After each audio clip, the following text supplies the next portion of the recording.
Mais tout d'abord, je voudrais dire mes félicitations à la promotrice, Madame Doncor, de ce salon, qui fait aujourd'hui la fierté de notre pays et qui met également l'autonomisation des jeunes africains, donc,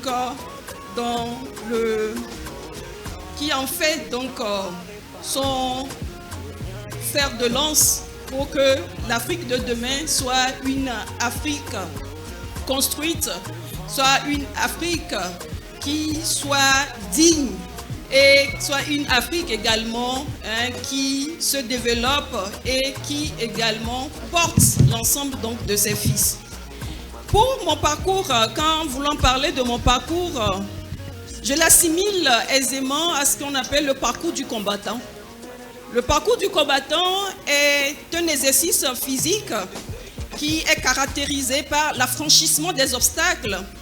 Et ce parcours du combattant est souvent pratiqué par les armées, par les militaires, pour pouvoir avoir un physique et un mental assez fort. Pourquoi donc je fais cette comparaison? Parce que sur le parcours de ma vie, elle a eu à rappeler un peu le cursus universitaire, scolaire. Et très tôt, j'ai été confrontée à des difficultés parce que moi, à l'âge de 5 ans, j'ai perdu ma mère. Perdre une mère à l'âge de 5 ans pour un enfant, pour une fille, c'est assez douloureux. Donc il y a eu d'abord ce premier déchirement. Et normalement, peut-être avec le recul, beaucoup de jeunes qu'on voit aujourd'hui, peut-être orphelins, dès que ça arrive comme ça, on se révolte un peu contre la vie. On se révolte contre Dieu, on se pose des questions, pourquoi moi, pourquoi pas les autres, pourquoi je dois subir cela, pourquoi je n'ai pas autant de jouets que les autres, etc. Mais l'une des forces à laquelle je me suis accrochée, c'était la force et l'amour du père, de mon père qui était toujours là à côté et qui a joué à la fois le rôle d'un père bienveillant, mais également de celui d'une mère. Effectivement, il ne peut pas le jouer dans toute sa totalité, dans toute sa globalité, mais il nous a montré la voie, à moi-même et à mes frères, la voie à suivre. Et l'une de ces voies nous a conduit donc à mettre également Dieu au centre de ce que nous faisons, de notre vie. Et c'est vers l'âge de 14 ans, j'étais en classe de 3e, que j'ai eu un jour à me confronter à un test biblique qui a été déterminant pour la suite de ma vie, que celui qui veut être grand soit le serviteur de tous. J'avoue que quand j'ai eu à entendre cette phrase pour la première fois, je m'étais interrogée, mais quand on parle d'être grand, celui qui est grand dans notre société, il se matérialise comment? Il se caractérise par quoi?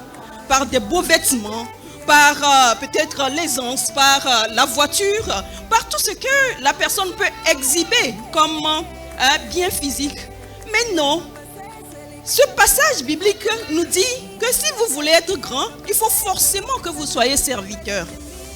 Et c'est avec le temps que j'ai compris le sens caché de cette phrase. Pourquoi? Le serviteur, c'est celui qui non seulement va cultiver l'humilité, mais c'est celui qui fait les travaux de tous les membres d'une équipe. Finalement, en servant, on fait quoi? On grandit, on apprend. Et un jour, on devient quoi? La référence et on devient indispensable. C'était ça le secret de la vie. Se faire volontaire, d'être prêt à aider, d'être prêt à aller vivre de nouvelles expériences, mais en toute humilité. Et cela, ça a été déterminant parce que sur tout le parcours de ma vie, j'ai toujours été volontaire. C'est vrai qu'à l'époque, jusqu'au niveau, en classe de terminale, on ne participait pas parce que papa était vraiment un peu trop protecteur. Mais j'ai pas eu de vie associative. Mais quand le moment est venu que je quitte le cocon familial pour aller donc me frotter aux jeunes du même âge, à travers le concours passé pour intégrer l'école du service de santé des armées. Je crois que tout cela, tout ce que j'ai eu déjà à apprendre, cette humilité qui m'a toujours guidée, et ce sens du devoir, d'avoir un accomplissement du devoir bien fait. Donc, ce sont ces deux valeurs fondamentales qui m'ont conduit donc, à pouvoir intégrer l'école et à continuer donc ma croissance. Ce que je voudrais vous dire également, effectivement, on veut apprendre, quand on veut vouloir apprendre, on s'investit, on est prêt, mais il faut avoir des outils et des armes nécessaires pour pouvoir l'accomplir. On peut avoir ce désir, mais maintenant, il faut avoir maintenant les armes nécessaires pour pouvoir rendre cela possible. Et pour ce faire, il y a notre être. Nous qui sommes ici, nous sommes faits de trois entités que j'aime bien dire. Il y a le physique, notre corps, il y a également notre âme et il y a également notre esprit. Quand nous prenons le corps, il faut que nous nous surveillons, que nous surveillons notre corps, notre hygiène de vie, que nous ayons une très bonne hygiène de vie, une bonne qualité de sommeil. Il faut que nous intégrons également avoir une très bonne santé, s'écouter, être attentive ou bien attentif également à son corps. Aujourd'hui, vous avez vu, nous sommes dans le mois d'octobre, on est maintenant dans le mois de novembre. Le mois d'octobre, on a pris le temps de parler du cancer, de tout ce que ça entraîne comme conséquences et autres. Mais il n'y a pas que ça. Mais nous devons être attentifs et savoir également donner une très bonne image de notre personne. On n'a pas besoin forcément d'être riche, on n'a pas besoin d'être déjà donc à un certain niveau de la société, mais il faut commencer déjà par être attentif. Et maintenant, pour nourrir également ce physique, il faut forcément faire quoi? Faire les activités physiques et sportives. Mais les activités physiques et sportives, non seulement vont aider à sculpter donc un corps, un très bon corps, maintenir dans un bon état de santé physique, mais quand même agit aussi déjà sur le mental. Parce que pour continuer, pour poursuivre une très belle aventure terrestre, comme je l'ai dit, il faut être armé. Parce que la vie, vous l'avez toujours entendu dire cela, c'est un combat. Et nous franchissons des obstacles. Quand je fais cette analogie par rapport au parcours du combattant, c'est qu'il y a des obstacles sur notre voie. Mais chaque obstacle ne peut pas être franchi si nous-mêmes, nous n'avons pas sur nous cette conscience de qui nous sommes, de la force que nous avons et d'avoir cette détermination d'aller le plus loin possible. Donc, nous avons besoin donc, de nourrir notre corps, de nourrir notre physique. Donc, une fois cela, c'est qu'il y a une seconde entité aussi qu'il ne faut pas perdre de vue. C'est l'âme.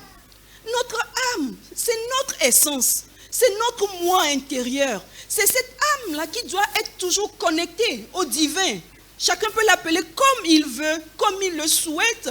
Mais c'est là que nous puisons notre énergie. C'est la source d'énergie indispensable pour que nous puissions toujours chaque fois avancer parce que dans la vie, vous allez recevoir des coups, vous allez voir des portes qui vous seront fermées, mais à chaque fois qu'il y aura une porte fermée, si vous restez connecté toujours à cette dimension céleste dont je parle, qui est une entité divine supérieure, vous saurez que tout concourt au bien de ceux qui aiment Dieu.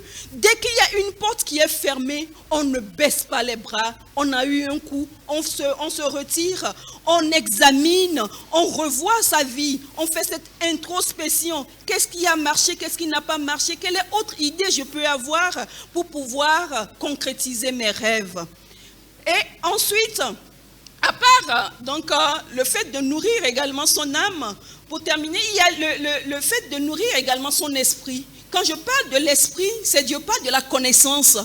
Il ne faut pas perdre son temps, comme on le dit. Il faut aller à l'information, il faut chercher à s'améliorer. Et à chaque fois, le soubassement de cela, c'est quoi? Ça passe par quoi? Notre introspection. C'est qu'il faut avoir le temps d'avoir d'abord des moments de silence pour voir, ok, je veux bien faire ceci, mais je ne sais pas exactement comment m'y prendre. Donc, en ce moment, si je dois aller chercher des moments des cours de management, aller à une conférence, comprendre, ou bien je vois que non seulement dans le métier dans lequel je me projette, j'aurais besoin donc d'avoir des atouts donc, dans d'autres langues étrangères, notamment le chinois aujourd'hui, notamment l'anglais. Donc, je commence déjà par m'intéresser et à nourrir donc mon intellect, à aller toucher du doigt, me confronter également à des personnalités qui ont eu donc à impacter donc leur environnement. Donc il faut aller aux informations et là aussi, quand même je le dis, ce n'est pas toutes les informations aussi qu'il faut absorber. Il faut savoir filtrer. Et il faut savoir protéger également son mental. Parce que celui qui contrôle votre mental, vous contrôle. Aujourd'hui, c'est ça. Celui qui contrôle votre mental, vous contrôle totalement. Et cette personne peut faire de vous ce que elle veut. Donc, voilà un peu. Je sais que peut-être, je ne sais pas si les organisatrices m'autorisent à encore continuer ou bien c'est de leur donner la parole. Donc, je peux continuer. D'accord. Donc, sur le cursus scolaire, elle a eu certainement le dire. Les premières semences également ont été portées en terre au collège Notre-Dame des Apôtres parce que ça, c'était une école confessionnelle. Donc, on nous mettait déjà donc, dans ce sillage qui nous amène à comprendre que en dehors de nous qui sommes ici, il y a toujours un Dieu supérieur qui est là, qui est bienveillant, qui nous porte et qui aussi nous conduit. Donc, ces bases aussi scolaires nous ont donc porté tout au long de notre vie. Maintenant, une fois à l'université, c'était le déclic. Nous avons été confrontés, c'est un concours. Et à l'époque, ça, on ne peut pas l'oublier parce que c'était vraiment déterminant et on était tellement jeunes et il fallait le faire parce que la faculté de médecine, la réussite était donc conditionnée, il y avait le numerus clausus. Et en notre temps, c'était l'année où on avait eu un monde fou à la faculté de médecine, je crois qu'on était à peu près 600, même ça fait que même les escaliers étaient segmentés. Les gens venaient à 5 h du matin pour garantir leur place. Donc, c'était une bataille. Et tout ça, c'était nouveau. On venait de tomber dedans. Et pour dire la petite histoire, j'avais 17 ans quand j'ai eu le bac. Donc, c'était totalement différent. Donc, il fallait se battre d'abord pour avoir une place, copier les cours. Et ces cours aussi qu'on ne comprenait pas tout, forcément. Et sur 600 candidats et 500 étudiants, à la fin de l'année, on retenait 50. Et ça, 50 sur 600. Et en plus, il y avait une autre liste. C'est la seconde liste, c'est la liste de ceux qui étaient autorisés à redoubler. Et ça prenait 25. Donc, c'était le format sur 600 personnes. Donc, quand vous venez, vous cherchez votre nom sur la première liste, vous gardez un souffle pour chercher sur la deuxième liste. Mais si vous ne l'avez pas, c'est que c'est fini. C'est qu'il n'y a plus rien à faire. Donc, ça fait que très tôt, on a été confrontés à quoi? À cette concurrence. Vous êtes tous des frères, peut-être vous avez fait même le collège ensemble, vous vous retrouvez à l'université, vous avez fait le lycée ensemble, mais c'était devenu comme de la jungle. Donc, chacun cachait un peu les corrections. Les anciens ne savaient pas si l'année qui venait, ils allaient réussir ou pas. Il y avait une certaine méfiance et il y avait une certaine combativité, une certaine concurrence. Et à un moment donné, je me dis, mais c'est pas possible, on ne peut pas être aussi se cogner les uns contre les autres. Mais ce sentiment, moi j'avais une particularité parce que l'amour, j'ai été élevée dans l'amour. Je ne sais pas cacher, je ne sais pas ne pas aider l'autre. Mais ça ne m'a pas empêché. Et quand nous avons fait l'examen, à l'époque, on était sur 20 qui étaient à l'ESSAL en ce moment, on était 5 à réussir. Donc quatre garçons et une seule fille, qui était moi. Mais je ne suis pas dans l'optique de la concurrence, de cacher. Mais je me dis que la connaissance doit être partagée. Et aujourd'hui, nous voyons que c'est vraiment un truc positif qu'il y ait ces genres de contacts, ces genres de partage avec la jeunesse, d'interaction, pour comprendre que chacun a son destin. Chacun de nous a sa destinée. Et chacun de nous est là pour accomplir quelque chose que lui seul en est capable. Donc, chaque fois que vous serez même mis sur la même ligne de départ, mais sachez que chacun aura sa touche personnelle à apporter. Donc, ça ne doit pas nous empêcher également donc, de vivre cette dimension qui est l'amour, qui est le sens du partage. Et aujourd'hui, nous nous rendons compte que plus nous sommes nombreux, plus nous sommes forts. Et ça a été un handicap à l'Afrique pendant longtemps. Parce que c'était comme on veut le premier. On n'a pas besoin d'avoir le premier. Mais c'est la force, le fait d'être ensemble qui peut impacter également durablement notre continent, notre pays, notre localité, notre communauté. Donc, à chaque fois que nous recevons quelque chose et que nous savons que c'est utile, il faut vraiment partager. D'autant plus qu'en partageant même une certaine connaissance, vous ne perdez rien. Alors que vous cultivez la paix, si tout le monde sait que dans un quartier, pour que nous ayons peut-être ne jamais à être confrontés à une épidémie de choléra, il faut qu'il n'y ait pas donc des dépotoirs à ciel ouvert et que tout le monde contribue à ça, c'est que la communauté aura gagné. Donc nous devons arriver donc, à cet état d'esprit également pour pouvoir voir avancer notre communauté et par y cocher notre pays, notre Afrique. Donc, investir dans l'Afrique de demain, oui, parce que vous êtes une force, vous êtes tous des jeunes talentueux. Moi, en voyant aujourd'hui les jeunes, en voyant tout ce dont vous êtes capables, en voyant et également toutes les opportunités qui existent aujourd'hui, c'est que chacun doit pouvoir s'interroger et dire qu'est-ce que je suis appelé à faire? Pourquoi je suis sur cette terre? Comment est-ce que je peux impacter mon environnement, mon pays et autres? Parce que la grande erreur que nous faisons souvent, c'est de vouloir vivre la vie de l'autre. En voulant vivre la vie de l'autre, on passe à côté de sa propre vie. Parce que la vie en elle-même est une aventure, une très belle aventure. Malgré les obstacles que nous allons rencontrer, il y a aussi des moments de joie, des moments de bonheur qui doivent être vécus. Et chacun a pour lui. Donc, il faut aujourd'hui se projeter donc, dans cette dimension pour pouvoir trouver donc, les bons moyens, les bons mécanismes pour pouvoir vraiment avancer. Donc voilà.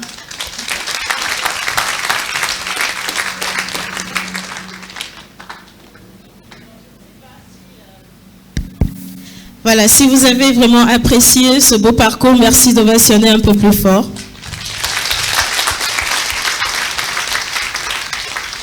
J'ai retenu dans cette belle histoire, dans ce beau parcours raconté, qu'il faille penser aux autres avant soi-même et on gagne énormément en étant à la disposition de sa communauté. C'est justement ce qu'elle fait depuis qu'elle est à ce poste de ministre et aujourd'hui encore elle vous le prouve en nous faisant grâce de sa disponibilité et de sa présence parmi nous aujourd'hui. Vous avez beaucoup de questions. Donc, on va passer avec le micro pour que vous puissiez les poser, mais on va y aller de manière très organisée. On va lever la main et quand on vous remet le micro, vous vous présentez, vous saluez et vous posez la question. Est-ce qu'on peut lever les mains, s'il vous plaît? D'accord.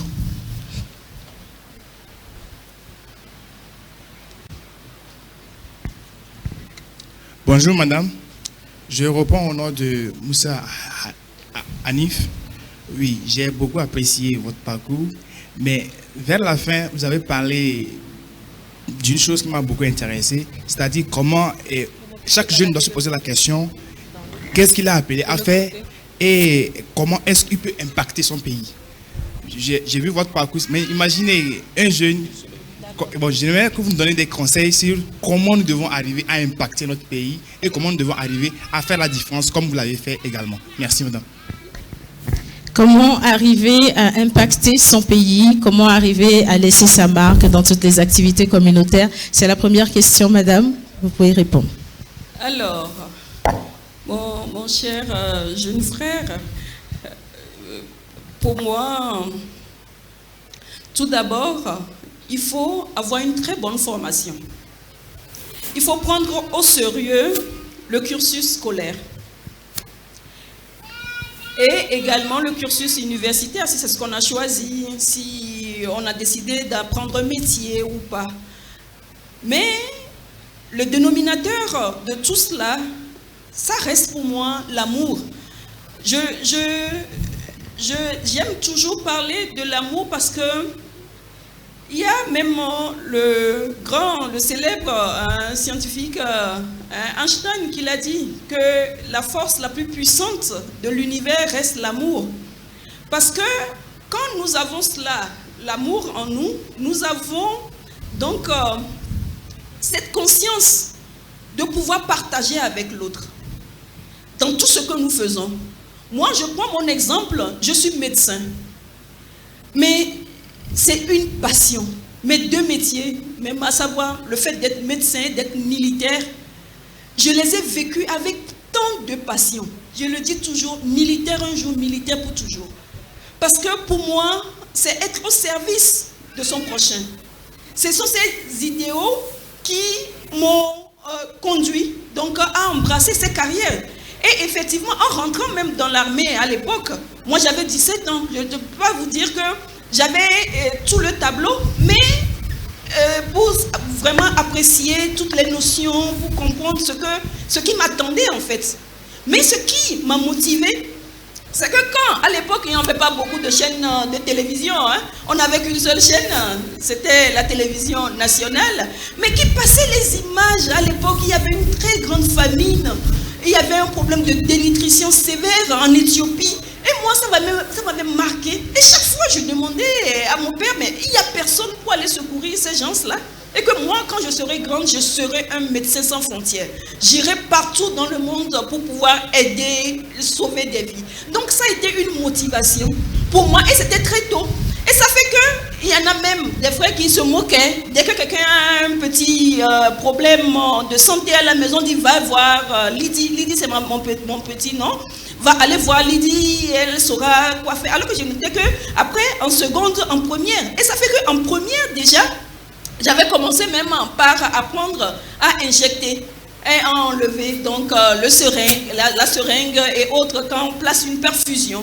Donc voilà, il y avait cette motivation qui s'est installée très tôt. Et je me suis accrochée à cela. Et c'est ce que d'autres appellent le fil d'Ariane. Il faut que chacun arrive à trouver en lui ce qu'on appelle le fil d'Ariane, qui est notre guide, notre fil conducteur, pour savoir. On peut embrasser n'importe quel métier, mais il faut avoir cette discipline et cet amour de l'accomplir. Et quand on accomplit quelque chose avec amour, il y a toujours une différence. Si vous savez, peut-être vous avez choisi d'être travailler dans une banque et que vous êtes à la caisse, n'attendez pas que quelqu'un vous dise soyez là à 8 heures. Si vous savez que c'est à 8 heures que ça doit s'ouvrir, même à 8 h moins 5, soyez là. Soyez les premiers à arriver au service et les derniers à partir. C'est déjà ça l'impact. L'impact, ça ne veut pas dire seulement avoir une vie peut-être politique, mais déjà commencer par impacter l'environnement dans lequel vous vous trouvez, par votre exemple, qu'on vous cite en exemple. Parce que celui qui vient ce matin peut-être pour faire un retrait, vous ne savez pas son état d'esprit, vous ne savez pas là où il est en train d'aller, qu'est-ce qu'il faut faire. Mais vous allez déjà dans le cœur peut-être mépriser cette personne. Allez-y, allez faire la queue, attendez, vous m'embêtez, laissez cela. Non, nous tous, nous devons, ici présents maintenant, avoir cette conscience du travail bien fait. Que vous venez au service très tôt, peut-être même avant les autres, et que vous repartiez également, même le dernier. Et c'est ça qui fait la différence des grands leaders. Le leader, c'est celui qui est toujours dans la plainte. il ne se plaint pas, il cherche des solutions et il tire du bonheur en rendant service aux autres. Moi, j'ai un très grand bonheur d'être toujours en contact avec les autres, de savoir, de nourrir les autres par mon expérience, par le travail que je fais. Et peut-être quand en le disant comme ça, on va dire non, c'est parce que vous êtes médecin. Non, c'est pas parce que je suis médecin. Il y a des médecins aussi qui ne sont pas consciencieux. Il peut y avoir également des agents de banque aussi qui sont très consciencieux. Et d'autres non. Il y a aussi des coiffeuses aussi qui vont faire le travail avec beaucoup de fierté, beaucoup d'honneur. Donc ça passe par là. Impacter d'abord son environnement, ça passe par là où nous vivons. Notre famille, notre environnement direct. Et c'est comme ça. Et après, ça rejaillit donc sur l'ensemble. Voilà. Amour et discipline. Deuxième question. Donc on va remettre le micro ici.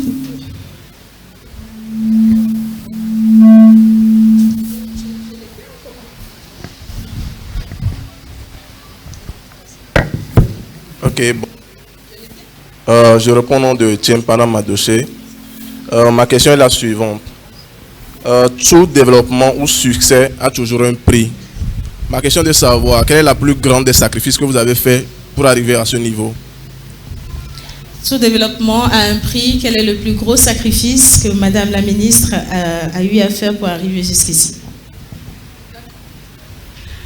Pour dire le parcours scolaire de la maternelle jusqu'en terminale, je peux dire que c'est de façon peut-être inconsciente. C'est de faire plaisir à mon père parce que je l'idéalisais, ce qu'il disait, c'était ça. Donc j'allais à l'école pour ça, pour le plaisir. Mais à l'université, ce qui a été également fondamental et très déterminant, c'est qu'à un moment donné, avec tout le poids des cours, avec le changement même de l'enseignement, c'est vrai, tout était fait pour vous décourager, hein, et les anciennes personnes, puisque je vous ai expliqué un peu ce que c'est que le numerus clausus. Donc on vous martelait pour dire que c'est impossible. Si eux ils ont pu échouer, même il faut avoir un mérite pour échouer. Mais c'est impossible, vous n'allez pas passer. Donc on vous casse le moral. Mais à chaque fois, le plus gros sacrifice, c'est que j'ai pris conscience et que les nuits, au moment où je devais dormir, je me réveille, je dis non. Je suis appelé à travailler sur les êtres humains. Ce ne sont pas sur des machines que nous allons travailler. Non seulement à cause de ça seulement, il faut que je connaisse ma leçon. Il faut que je lise les cours. Sinon, je serai un mauvais médecin et je vais tuer beaucoup de personnes. Et ça a été le plus grand, le plus grand élément de motivation et puis de détermination à cette époque de ma vie. Et maintenant, quand nous sommes sortis de l'école, c'était la première fois qu'il y avait donc une femme militaire. Et il fallait toujours, à chaque fois, faire la quête et prouver que les femmes en étaient capables. Je vous parle j'ai soutenu mon doctorat en médecine en 2005. Et en 2005, l'armée togolaise n'était pas du tout féminisée.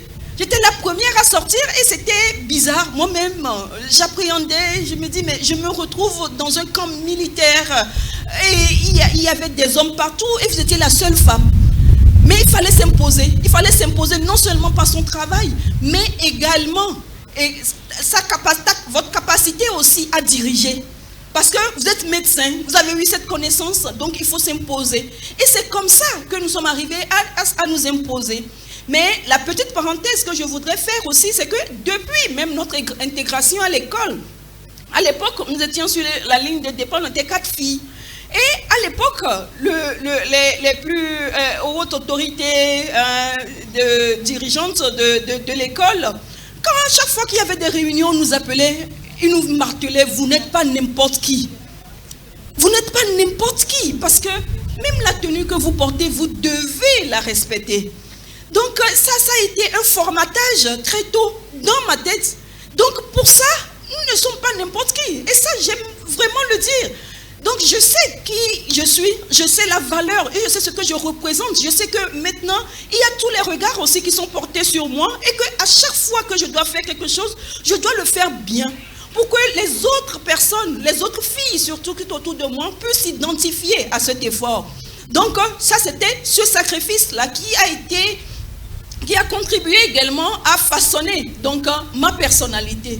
Il y a eu l'épisode aussi au cours du cursus universitaire, militaire. Il y a eu l'épisode du saut en parachute où à l'époque personne, c'était pas fait pour les femmes. Et à chaque fois quand le moment était arrivé de le faire, on dit si tu sais que tu ne peux pas le faire, il faut laisser. On comprendra. Il faut laisser, on comprend. Il dit, mais pourquoi tant de différences? Donc, allons-y.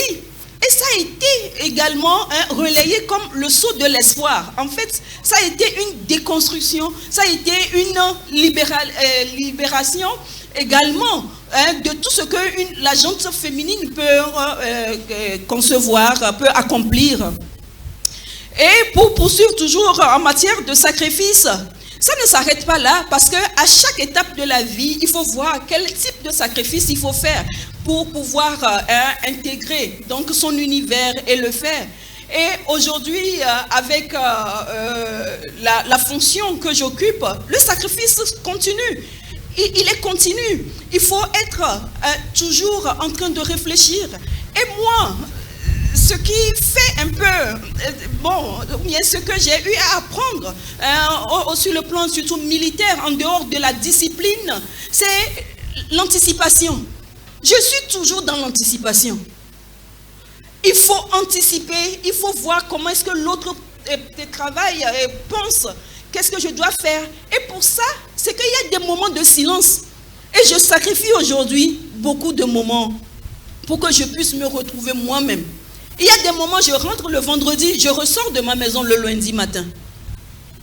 Parce que j'ai besoin d'avoir du temps pour me recharger, pour méditer, pour accomplir, pour travailler en matière de stratégie. Qu'est-ce que je dois faire, comment prendre ceci, etc., etc. Et le lundi matin, je sais qu'il faut que j'aille dans ce sens, je fasse ci, et c'est comme ça. Donc, ça aussi, c'est important.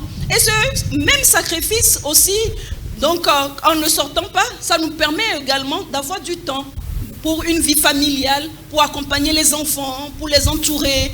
Parce que ça aussi, ça fait partie également donc, de la réussite d'une vie. Il faut savoir allier et la vie professionnelle et la vie familiale. Et voilà, c'est vraiment important.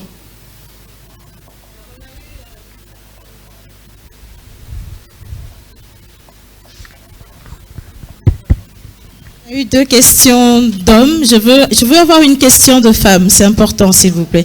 Les filles sont là? Apparemment, on n'a pas de filles. Hein. Les filles sont là, je ne vous entends pas. Bon, les garçons sont là? Vous voyez, c'est pas normal ça. Alors, on a une fille.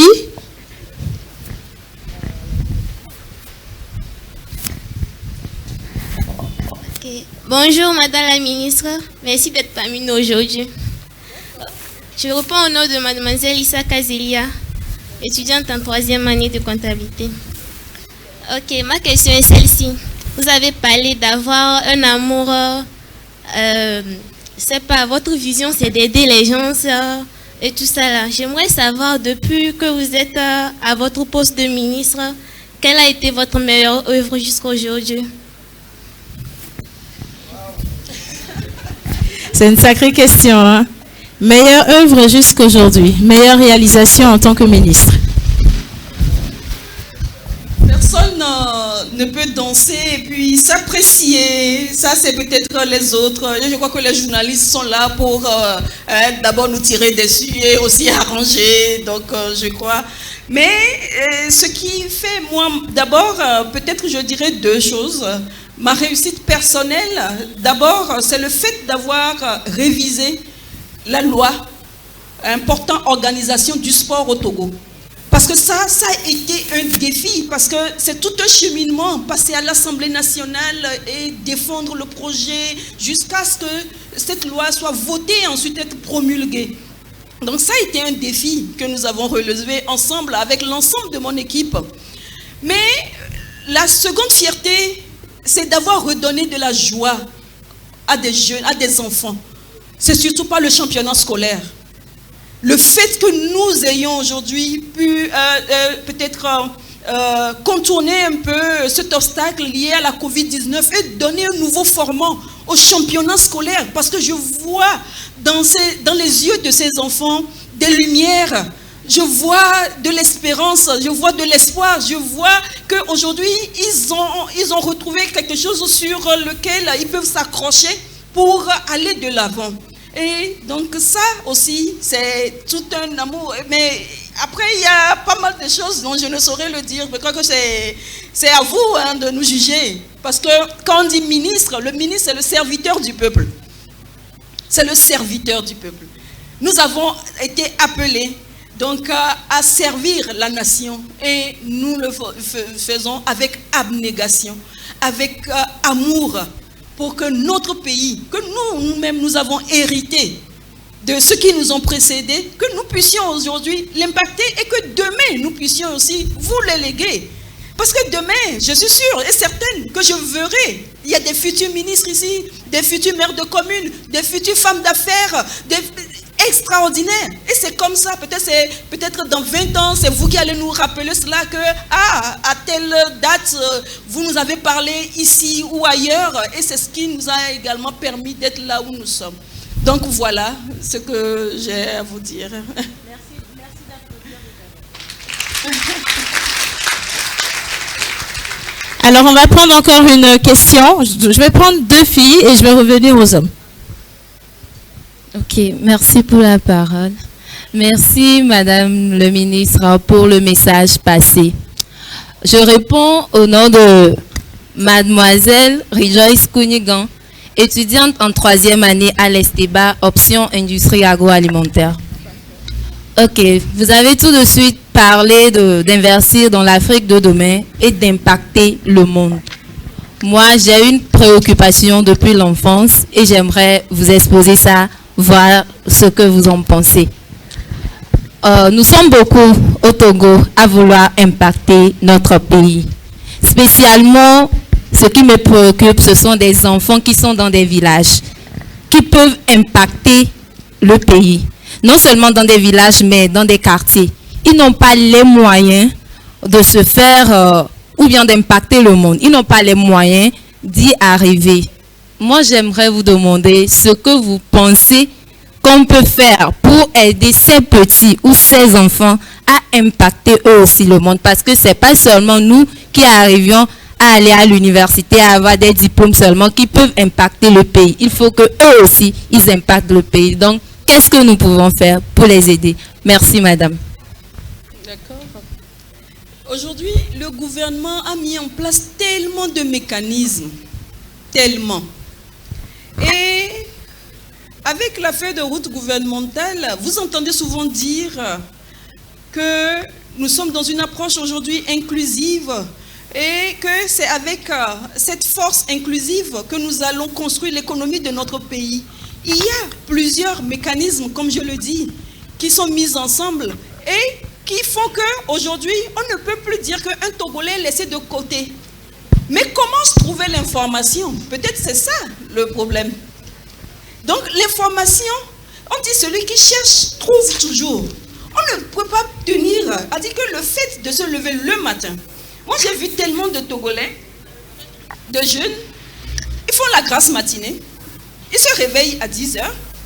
Son seul mérite, c'est d'avoir peut-être un grand frère qui est dans l'administration, ou bien une grande sœur, il lui envoie un message que si il peut avoir au moins 1000 francs. Et sur les 1000 francs, il a le petit déjeuner, ensuite il prend 200, il achète un forfait internet et c'est du TikTok. C'est du gaspillage. C'est du gaspillage du temps. Et donc, à travers les mécanismes mis en place par l'État, il y a également à côté les organisations de la société civile. Il y a des ONG, il y a plusieurs entités qui œuvrent pour pouvoir aider ces jeunes à se prendre en charge et à évoluer. Aujourd'hui, il y a aussi le sport. Il y a toute une économie aussi à créer à travers le sport. Donc, on s'efforce chaque jour. Donc, chaque ministre sectoriel lutte dans son domaine pour pouvoir atteindre le maximum des Togolais. Donc, c'est ça la mission. L'exécutif est là pour se mettre au service de la population. Mais chaque personne a le devoir d'écrire sa propre légende personnelle. La légende personnelle, mais c'est le déclic. Je ne sais pas comment je peux le dire en plus. Moi, par exemple, qui vient de vous raconter que j'ai perdu ma mère, j'avais 5 ans. J'aurais pu être un enfant rebelle. Après, donc, ce premier choc affectif, et à 20 ans, j'ai perdu mon père. Donc, c'était lui le soutien. Mais je vous assure qu'à un moment donné, moi-même, je m'étais révoltée. Je dis, mais pourquoi est-ce que ça sert encore? Parce que c'était lui, comme je le dis, la personne que je voulais influencer. Parce que moi, je ressemble beaucoup à ma mère et il avait vraiment une affection particulière. Donc, quand il est tombé, j'ai été brisée. Et un jour, je ne peux pas vous le dire, j'étais en 3e année de médecine. Je marchais sur la voie de Casef et j'entends comme ça une voix intérieure pour me dire, mais pourquoi se lamenter? Il est admis dans le repos éternel. Maintenant, mets en place tout ce qu'il t'a donné comme conseil. Mets ça en œuvre. Et moi, dans mon principe de vie, je ne me plains jamais. Je n'ai pas le temps de me plaindre, quelle que soit la difficulté. Ça, c'est-à-dire que on contourne les difficultés. Des fois, c'est dur, comme on vous le dit, d'avoir ces armes. Allez faire le sport, aérez-vous l'esprit, priez. Quand vous n'avez pas encore la solution, dites demain. Il y a des moments où on a parcouru, on a marché du lycée de Tokouin jusqu'à Djidjolé. Vous voyez la distance? Aujourd'hui, quelqu'un va dire non, moi je ne peux jamais le faire, je ne vais pas faire. Mais le temps de marcher au retour de l'école du lycée de Tokouin pour aller à Djidjolé, moi, je révisais mes leçons dans ma tête. Je revoyais tout ce qu'on a fait. Et le temps d'arriver à la maison, moi, j'étais déjà OK. C'était comme ça. Je revoyais dans la journée, on a fait ci, on a fait ça. Et puis, c'était dans une joie extraordinaire. Et ça, ce n'est pas que j'étais dans le besoin. Parce que papa n'était pas... C'était un cadre de l'administration, il avait les moyens. Mais seulement, j'avais pris sur moi parce que je n'aime pas trop déranger. J'étais particulière. Et en le faisant, moi je le faisais avec tellement de joie. Et chaque fois que je repasse, j'ai vu comment on a construit le Centre national de sécurité sociale. Puis c'était à l'époque. Donc chaque fois, moi je passais, je voyais comment, jusqu'à ce que ça ne finisse. Et ça imprime une certaine rigueur à votre mental. Mais le seul fait de se lever le matin, d'attendre qu'on veut impacter, mais on n'a rien pour impacter. Celui qui cherche, il trouve. On se lève, on fait des rencontres et on avance. Je vais vous faire le petit témoignage d'une jeune dame que j'avais eu le plaisir au tout début de ma carrière en tant que médecin généraliste. Elle venait, elle était jeune fille, elle était en ce moment, je crois, en classe de seconde. Elle accompagnait souvent sa maman qui vendait des fruits sur un pan du boulevard. Et elle venait là-bas pour faire sa consultation. Elle accompagnait la maman en consultation à l'époque. Et on échangeait, elle m'appréciait, elle s'est accrochée à moi en fait. Et je lui donnais des conseils, ne jamais baisser les bras, il faut continuer. Et cette maman, elle était veuve. Et c'est elle, mais elle avait quand même des parents de son défunt mari qui n'ont pas abandonné la famille, qui ont aidé, qui payaient la scolarité. Et c'est comme ça, cette fille, elle a fait son étude universitaire. Mais après chaque fois, quand elle revenait, quand elle a fini la licence, elle reste toujours devant la marchandise de sa maman. Et c'est comme ça un jour, parce que je lui ai dit de ne jamais abandonner. C'est comme ça un jour, il y a un monsieur qui travaillait à l'époque à la CEDEAO, qui venait acheter les fruits et qui voyait toujours. Et un jour, le monsieur lui demande, mais tu as fait quoi? Elle dit, c'est ce que j'ai fait. J'ai fait telle étude.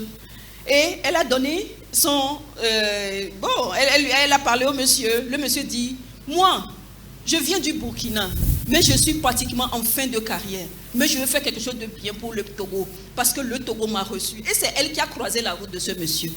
Elle a été engagée. Moi, je l'ai perdue de vue. C'est un jour, comme ça, je tombe sur elle, parce que dans les bureaux, elle me dit, docteur, vous me reconnaissez, c'est moi. Dieu, et elle pleurait. J'ai dit, vous voyez. Si tu étais resté pour dire que non, maintenant je suis diplômé, je méprise, moi, je ne peux plus faire ce genre de travail. Qui? Dieu bénit partout où on se trouve. L'essentiel, c'est d'avoir ce mental, ce désir et cette pureté de l'âme pour que Dieu reste toujours connecté à vous et les portes vont s'ouvrir. Donc voilà les clés que j'apporte à votre demande, à votre requête. Merci beaucoup, madame. Est-ce qu'on peut encore ovationner? Parce qu'à chaque réponse, je veux vraiment qu'on puisse féliciter madame. On a pratiquement 15 à 18 minutes pour finir cet entretien. Donc, on a une question d'une jeune dame à côté. On y va. Bonjour. Moi, c'est Wasika Alice, étudiante en 2e année de biologie animale. Merci de m'avoir donné la parole. Madame, vous avez dit tout de suite, pour impacter son monde, il faut se donner du courage, ne pas baisser les bras. Enfin, j'aimerais savoir, quand tu te rends compte que pour impacter ton pays, tu te dois de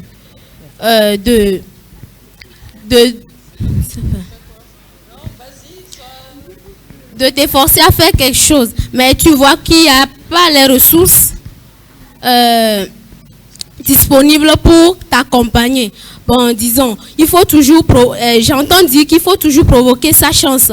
Bon, ma question est comment provoquer sa chance? D'accord. Peut-être que vous l'avez entendu ailleurs, et moi je n'ai pas encore dit ça, mais je vais répondre. C'est tout? Et puis la deuxième question, j'aimerais savoir quelle est votre plus grande faiblesse, à part le fait d'avoir perdu vos parents? Votre plus grande faiblesse, à part le choc de la perte de papa? Je vais continuer par réfléchir là-dessus. Mais je commence par la toute première question. C'est que pour réussir, c'est vrai, par exemple,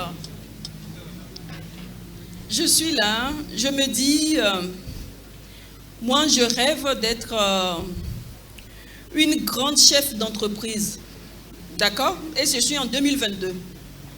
Je veux être une grande chef d'entreprise. Ça, c'est ce que je veux. Je l'ai écrit. Il faut l'écrire. Il faut le visualiser. Il faut que ça soit imprimé, même dans votre subconscient, que c'est ce que vous voulez atteindre. Maintenant, quelles sont les possibilités dont je dispose? Bien, quelles sont les possibilités dont dispose mon pays, le Togo? En matière de création d'emplois, on me dit qu'il y a tel produit, tel produit, tel produit. Ok. Je commence par me renseigner. J'écris mon projet. J'y crois fortement. Je ne baisse pas les bras. Je me dis, ok, peut-être au départ, moi j'ai l'idée, je n'ai pas le financement. J'ai l'idée, je n'ai pas le financement. Est-ce que je peux m'associer à quelqu'un pour le faire? Ça, c'est un premier point où il faut voir. Deuxième chose, j'ai l'idée pour atteindre cet objectif, mais au lieu que je vois à chaque fois toute la montagne, parce que quand on voit toute la montagne, on a peur. Effectivement, ce n'est pas de la magie. Il faut voir le pied de la montagne. Et il faut commencer. Je commence par quoi? Je ne sais pas. Peut-être que je veux faire du commerce. Il y en a qui veulent faire du commerce. Ça reste un rêve parce que leur collègue ou bien leur camarade a commencé par faire du commerce et elle a eu un succès. Mais ce n'est pas adapté également à votre propre... Vous n'avez même pas peut-être les mêmes capacités. Donc commencez peut-être par vendre, peut-être même ne serait-ce que les papiers mouchoirs. Nous on a vu des collègues à l'époque qui vendaient même des papiers mouchoirs, mais qui le faisaient tellement bien que tu ne peux pas ne pas en acheter. Mais moi je n'ai pas cette capacité de le faire. Donc il y en a qui vivent la vie de l'autre. Mais il y a également aussi que j'ai un rêve, je le maintiens. Mais en attendant que ce rêve ne s'accomplisse, qu'est-ce que je fais? Qu'est-ce qu'il y a à la portée de ma main? C'est ça. Parce que ça nous distrait. On dit qu'on veut ça parce que l'autre a fait. C'est tout un parcours. C'est tout un cheminement. C'est tout un investissement. Et investir aussi, c'est des coûts. Ce n'est pas du tout facile, ce n'est pas linéaire, ce n'est pas je prends et que ça marche. Et même avant même de créer même le business, c'est qu'il faut d'abord avoir quoi? Un carnet d'adresses. Et avoir ce carnet d'adresses, c'est partout où vous êtes passé. Par exemple, vous avez travaillé ici, vous étiez juste simple agent, après vous avez eu ici, vous avez fait ceci, vous créez une communauté, c'est ça le réseautage également. Vous avez déjà un certain nombre de réseaux que en mettant en place votre structure, vous savez qu'il y a déjà des relais, des gens vous connaissent quelque part, mais sans preuve, sans vous avoir vu à l'œuvre, c'est-à-dire qu'on ne peut pas se lever et puis réfléchir, agir directement comme ça. On a tellement aujourd'hui d'histoires de succès auprès des jeunes, des communautés. Mais chacun vous dira qu'il a commencé depuis le plus bas niveau de l'échelon pour pouvoir monter. Et quand vous allez même en dehors du Togo, ce sera pareil. Qu'on vous le dise, que c'est comme ça, il faut savoir connaître depuis le basique et pouvoir monter. Je ne sais pas si ça rentre effectivement dans votre question que vous venez de me poser. Mademoiselle, vous êtes satisfaite? D'accord? Ma plus grande faiblesse, faiblesse. Moi, je ne sais pas, j'ai des forces parce que je n'abandonne jamais. Je suis comme ça. Je peux dire que c'est là où je vais, il y a des difficultés. Je laisse d'un côté, mais c'est que je ne l'ai pas oublié. Je sais qu'il faut que je mette en place d'abord d'autres piliers pour revenir là-dessus. Donc, il ne faut pas être pressé non plus. D'atteindre un objectif, ce n'est pas de la magie. C'est qu'il faut se construire. Je vais vous donner encore un tout petit exemple. C'est vrai, madame la présentatrice qui l'a dit, c'est vrai, j'ai fait la médecine du sport, j'ai fait la pédiatrie, mais chacune de ces professions, de cette discipline m'a enseigné quelque chose. Et ensuite aussi, avant de venir même au gouvernement, j'étais à la CNDH, j'étais commissaire à la Commission nationale des droits de l'homme, où j'ai sillonné pratiquement toutes les prisons du Togo. Et c'était ça, c'était une autre expérience. Et ça m'a donné encore une autre dimension. Donc tout ça mis ensemble, la profession de militaire, la carrière militaire, la carrière médicale, la carrière, l'expérience acquise au niveau de la CNDH, tout cela mis ensemble, aujourd'hui m'aide à appréhender non seulement les jeunes, toutes les personnes avec qui j'interagis. Donc quand je parle de réseau aussi, tout ça là ce sont des réseaux. Vous êtes ici, au lieu de vous séparer après, chacun part dans son coin, vous constituez une communauté. Et c'est là, en échangeant, en vous découvrant, que vous pouvez savoir que je peux faire ceci avec telle personne, je peux faire ceci, et c'est comme ça. Et c'est quand on est ensemble qu'on est plus fort et qu'on peut avancer. Et voilà. Donc le déclic, Dieu peut bénir à tout moment. Donc ne baissez pas les bras, ne dites pas non, ça là c'est pas fait pour moi, ça c'est beaucoup plus pour l'autre, moi je ne veux pas faire le sale boulot. Je vous ai dit, en parlant donc de ce passage biblique, qu'en servant, on devient le plus grand en fait. On devient la personne indispensable. Car le chef qui est là, qui vous observe, il sait que l'autre ne sait pas faire.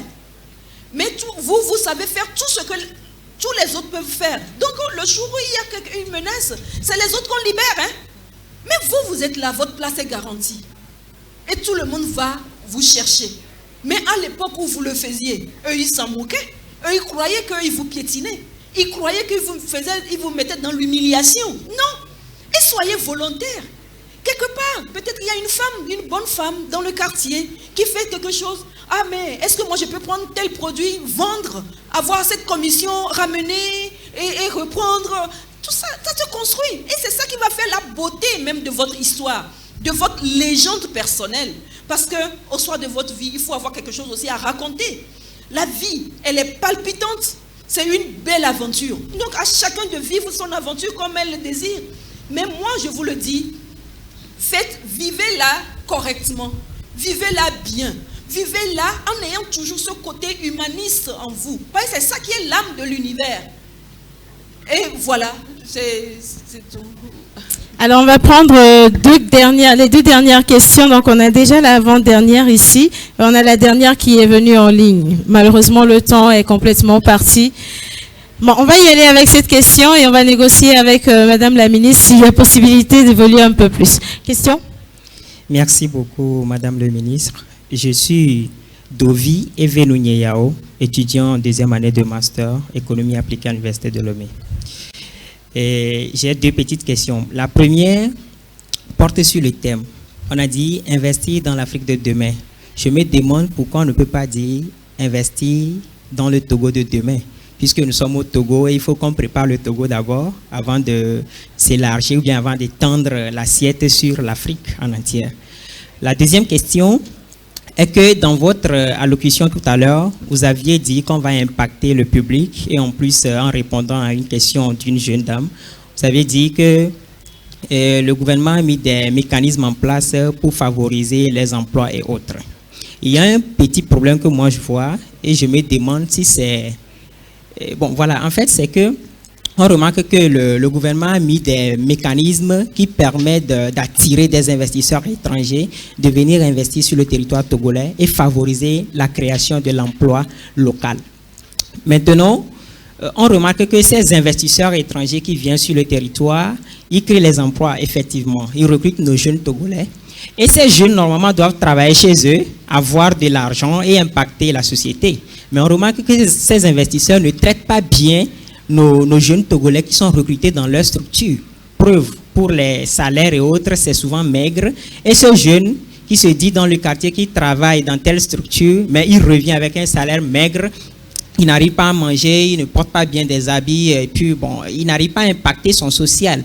Je me dis, Madame le ministre, c'est pas que peut-être quelque part les politiques ou bien mécanismes mis en place ne sont pas rigides ou bien efficaces. Merci beaucoup, Madame le ministre. Alors, il y a cette question, la dernière rejoint celle qui est venue en ligne. Donc, quelqu'un voulait savoir quels sont les mécanismes qui ont été développés ou mis en place par le gouvernement pour permettre aux jeunes d'être plus épanouis sur le territoire national et qui les empêchent de fuir le pays. Donc, on va joindre. La première question, c'est pourquoi investir dans l'Afrique de demain et non dans le Togo? Je pense que les promoteurs, les organisateurs de ce salon ont voulu avoir une vue holistique, donc tous les mécanismes, des clés qu'on puisse offrir pour que ce que nous sommes en train de faire ici, ça ne s'arrête pas seulement au Togo. Aujourd'hui, le monde est interconnecté. Ce qui se fait ici, va avoir également, sera profitable plutôt également à des jeunes en dehors du Togo. Et donc pour cela, je crois que c'est bien pensé, sachant que le Togo n'est pas hors de l'Afrique. Et forcément, en parlant même de toute l'Afrique, on parle forcément du Togo. Et vous-même, vous l'avez dit, qu'effectivement, il y a des mécanismes mis en place, il y a des sociétés qui arrivent, qui viennent pour investir au Togo. Quand je parle également de mécanismes, c'est qu'il y a aussi des ministères qui ont donc comme des programmes dédiés uniquement au secteur des jeunes. Et il y a le ministère du Développement à la base qui est plus outillé pour pouvoir parler donc des différents produits que le gouvernement a mis en place pour accompagner les jeunes. Mais en dehors de ça, il y a également d'autres programmes peut-être régionaux. Nous, au niveau du sport, on travaille beaucoup plus avec la Conféges. C'est la conférence des ministres des jeunesses et des sports, mais qui met en place donc pas mal de programmes profitables aux jeunes. Et à chaque fois qu'il y a des appels à candidature, des manifestations d'intérêt, on rend cela public et les gens s'auditionnent pour pouvoir y arriver. Donc, il y a les secteurs qui sont vraiment dédiés donc, à chaque groupe cible. Et pour ce dont nous parlons, il faut vous rapprocher beaucoup plus donc, du développement à la base pour avoir tout ce dont vous avez besoin pour pouvoir avancer. Maintenant, s'agissant également donc, du problème lié donc, au mauvais traitement dont vous parlez, donc, qui surviennent, hein, ces mauvais traitements qui surviennent sur le plan du travail. Il y a également le tribunal du travail, il y a toutes les juridictions appropriées nécessaires qui existent, il y a des voies de recours, il y a pas mal de structures qui peuvent être saisies en temps réel pour pouvoir donner une suite. Mais ce que vous devez savoir, pour moi, même un jeune qui vient apprendre, je viens apprendre pour juste rester toujours à cette étape peut-être primaire, ou bien je vais tout faire pour avoir le meilleur, ou bien la meilleure connaissance possible pour que je sois encore plus outillé. Donc ça dépend de la disponibilité. Et tous ceux qui viennent pour travailler, vous pouvez être 1000. Peut-être qu'il y a un, c'est lui qui est là le matin, il est le premier à venir, comme je le dis, le dernier à partir. Il est disponible, il ne demande rien, il ne fait pas. Tandis que il apprend, il gagne en expérience, il gagne en savoir-faire. Et un jour, il peut maintenant mettre ça à profit. Moi, je n'ai pas le temps de me plaindre. Quand je le dis, ce n'est pas que c'est une question de mentalité. C'est une question de disposition d'esprit. C'est ça qu'on appelle quelque part, il y en a qui disent avoir la théorie ou bien le comportement de l'eau. Savoir contourner les obstacles. On est ici, je passe 1h30. Qu'est-ce qui m'est profitable?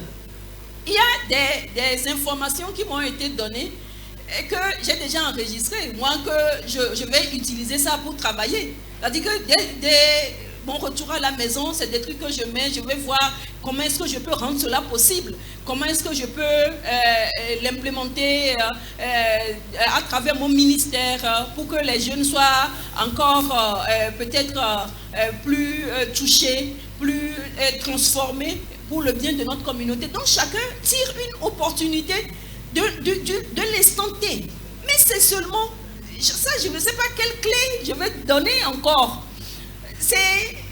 On vous envoie quelque part, même c'est-à-dire que le système français, et peut-être c'est ça beaucoup plus notre système, mais peut-être en interagissant aussi avec les communautés peut-être anglo-saxonnes, a dit que personne ne se soucie d'abord comment est-ce que je suis vêtue, comment est-ce que quelle est limite. C'est trop de... On ne met pas trop d'accent sur l'extérieur, mais sur ce que je veux beaucoup plus aussi apprendre. Il faut rassurer, comme je l'ai dit, avoir entretenu son corps dans de bon état de santé, en bon état de santé et tout. Mais je n'ai pas méprisé un travail. Je peux prendre n'importe quel travail et en faire beaucoup de bénéfices ou bien de recettes. Donc c'est à nous de voir à travers. Et j'aime dire à mes collaborateurs, je dis à partir du moment où nous avons le mérite ou bien la chance de ne pas être des animaux et que nous sommes des êtres humains et que c'est en tant qu'être humain nous sommes dotés d'une intelligence, mais ça suffit. Ou bien moi peut-être que vous allez dire que madame le ministre exagère, qu'elle a été peut-être que la vie nous a donné plus d'opportunités. Non, on a cherché les opportunités et les cours c'est ça chaque jour. C'est ça. Vraiment. Merci. Je pense quand même que madame a répondu à la majorité des questions. Le temps qui était accordé, c'était d'1 heure. Donc, je ne sais pas. Est-ce qu'on peut encore s'autoriser Une toute dernière question, donc on va rester avec... Peut-être que ce n'est pas une question, il veut compléter peut-être, non? Merci beaucoup. J'ai la gorge nouée. Dans notre tradition, quand on prend la parole devant une autorité, c'est tout à fait normal qu'on s'incline et demander la parole officiellement. Madame le ministre, je peux parler? Je vous remercie. Au fait, je me nomme Mohamed Nourdine Asimbo, un petit serviteur à l'Office togolais des recettes. Je venais parce que les semaines sont harassantes. Je ne pensais pas découvrir un cadeau que Madame le ministre vient de faire à la jeunesse. Si vous m'avez suivi bien, quand Madame parlait, il a fallu du courage pour ne pas verser des larmes. Parce que quelque part, ce qu'elle disait et ce qu'elle dit m'a touché.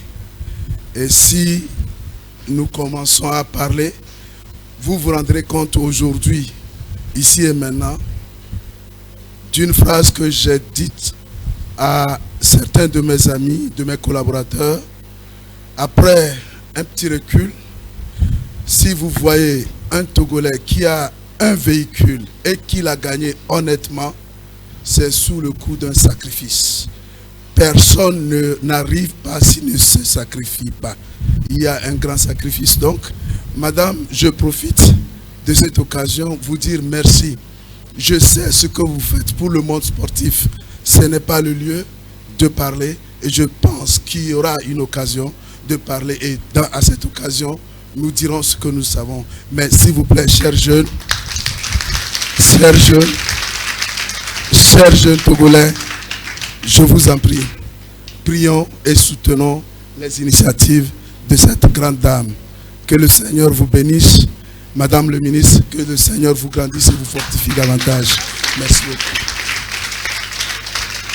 Merci beaucoup. Alors, nous sommes ainsi arrivés au terme de cet entretien. Je sais que vous avez encore beaucoup de questions, mais vous savez, Madame est aussi active sur les réseaux sociaux, donc vous pouvez aller sur cette plateforme, laisser les questions, vous serez surpris d'avoir des réponses très très rapidement. Après, c'est également un moment qu'il faille immortaliser, donc nous allons essayer quand même de faire des photos de famille. Si les hôtesses peuvent nous aider rapidement, on va libérer la scène. Je vais taquiner un peu les jeunes. Qui sont ceux qui font le sport ici?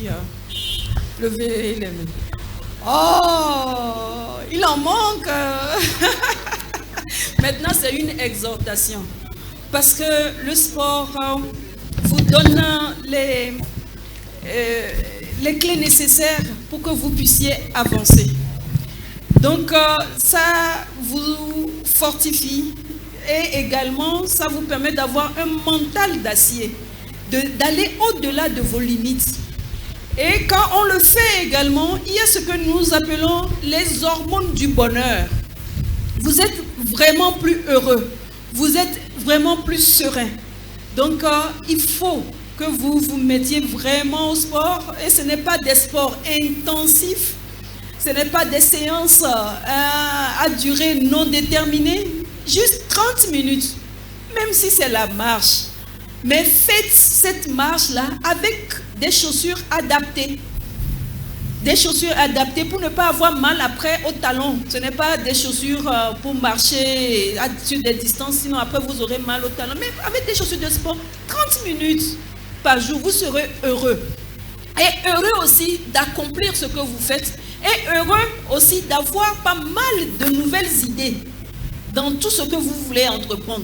Parce que c'est comme ça que vous allez vous connecter. Peut-être que c'est sur l'air même du sport, du jeu, que vous allez rencontrer quelqu'un. Un promoteur, ou bien quelqu'un avec qui vous partagez la même passion. Ça suffit pour que la personne même vous dise « Ah, mais vraiment ?» Parce que dès que vous connaissez le centre d'intérêt de quelqu'un, quand c'est les équipes, on le voit toujours, je ne sais pas, c'est pas Barça, hein. Je sais qu'il y a des adeptes de Barça, d'Arsenal, et tout ça. Donc quand on va rentrer dans ce débat, ça sera compliqué. Donc dès que vous avez ça, ça fait que la barrière est brisée et puis le contact s'établit plus facilement. Je vous souhaite beaucoup de bonheur. Je vous souhaite de l'abnégation. Je vous souhaite d'éviter de vous plaindre et de chercher des solutions, de bonnes solutions, des solutions utiles. Et que vous puissiez y arriver. Donc, rendez-vous au sommet. C'est comme ça que je dis aux élèves. Rendez-vous au sommet. D'accord? Alors, nous allons faire un exercice très très facile, très simple, mais qui est totalement mérité. C'est pas évident que madame puisse trouver du temps dans son agenda très lourd, très chargé pour pouvoir le consacrer à cette jeunesse que vous représentez. Je vais vous demander de vous mettre debout et nous allons l'ovationner, mais avec un triomphe d'applaudissements. On va applaudir de manière très très très forte pour qu'elle reste marquée. Je vous invite à vous lever.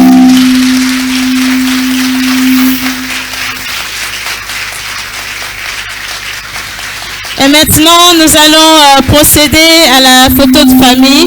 On va partir avec les rangs.